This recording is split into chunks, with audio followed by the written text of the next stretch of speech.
அனைவருக்கும் வணக்கம். கிரீன் ஈடா சுற்றுச்சூழல் அமைப்பு இந்த ஆண்டு 1 கோடி பனை விதைகள் நெடும் பணியை நம்ம பாமினி ஆற்றங்கரையில் தொடங்கணும்.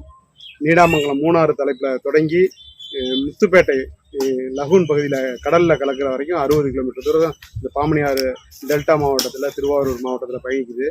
இந்த ஆற்றின் கரையை பலப்படுத்தணுங்கிற நோக்கத்தில், மண்ணரிப்பை தடுக்கணுங்கிற நோக்கத்தில் இந்த பனை விதைகளை நட்டுக்கிட்டு இருக்கிறோம். ஆண்டுதோறும் 1 கோடி பனை விதைகள் நெடும் பணி பல்வேறு மாவட்டங்களில் தமிழ்நாடு முழுவதும் நட்டால் கூட இன்னைக்கு நம்ம சொந்த மாவட்டமான திருவாரூர் மாவட்டத்தில் நட்டுறது எங்களுக்கு கொஞ்சம் சந்தோஷமா இருக்குது. இந்த பகுதியில் மாணவர்கள், விவசாயிகள், பொதுமக்கள், சுய உதவிக்குழு பெண்கள் இவங்கெல்லாம் ஈடுபட்டு இந்த பனை விதைகளை இன்னைக்கு நட்டிருக்காங்க. மாண்புமிகு தொழில்துறை அமைச்சர் முனைவர் திரு TRB ராஜா அவர்கள் கடந்த செப்டம்பர் மாதம் 24ஆம் தேதி மன்னார்குடியில் பாமணி ஆற்றங்கரையில் தொடங்கி வச்சாங்க. அதன் பிறகு 4 மாவட்டங்களில் தொடர்ந்து பனை விதைகள் தஞ்சாவூர், திருவாரூர், நாகப்பட்டினம், மயிலாடுதுறை போன்ற மாவட்டங்கள் நடந்துட்டு இருக்கு.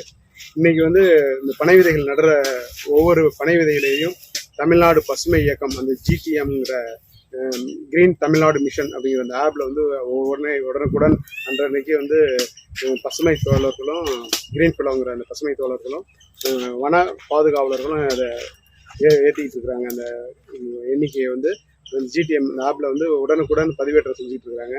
இதனால நம்ம எவ்வளவு பனை விதைகள் இந்த பாமணி ஆற்று கரையில் நட்டோம் அப்படிங்கிற கணக்கு கூட அதில் உடனுக்குடன் தமிழ்நாடு அரசுக்கு தெரிவிக்கப்பட்டு வருகிறது. ரொம்ப மகிழ்ச்சியாக இருக்குது. இந்த பணிகள் தொடர்ந்து நம்ம இந்த டெல்டா பகுதியில் செஞ்சுட்டோம்னா வெள்ள காலங்களில் ஆறுகளில் எந்தவித உடைப்பு கூட ஏற்படாமல் இருக்கிறதுக்கான வாய்ப்புகளும் நிறைய இருக்குது. அதற்காக பொதுமக்களோட ஆதரவு பெரிய அளவில் இருக்குது. எல்லாருமே பங்கேற்று இந்த பனை விதைகள் நடுபணியில் ஈடுபடுறாங்க. இன்னைக்கு மாணவர்கள் அதிக எண்ணிக்கையில் லட்சக்கணக்கான மாணவர்கள் ஈடுபட்டிருக்காங்க.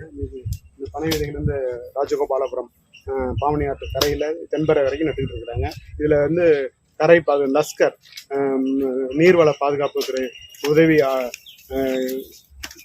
உதவி பொறியாளர்கள், நிறைய அரசு அதிகாரிகளும் இதில் பங்கேற்று பனை விதைகள் நடுறாங்க. வலிமையின் ஓர் புதிய அத்தியாயம். அக்னி 550D கம்பிகள். அக்னிக்கு நிகர் அக்னிதான்.